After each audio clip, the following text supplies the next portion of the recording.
मैं उसे खरीदना चाहता हूँ। मगर मैं उसे बेचना नहीं चाहता। सोच लीजिए, मुंह मांगी कीमत दूंगा। मैं फिर भी तैयार नहीं हूँ। 50 में भी नहीं? अरे भैया 55 में भी नहीं। 60 में?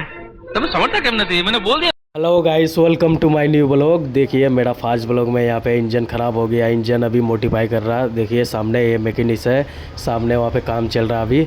देखिए ये ट्रक का हम लूप दिखा रहे हैं अभी। देखिए हम आ रहे अभी। सीट देखिए, इसका सीट अभी दिखा रहा है आपको। इसका कवर देखिए, इसका चक्का वहाँ पे पंक्चर हो गया। देखिए आप लोग को देख के कैसा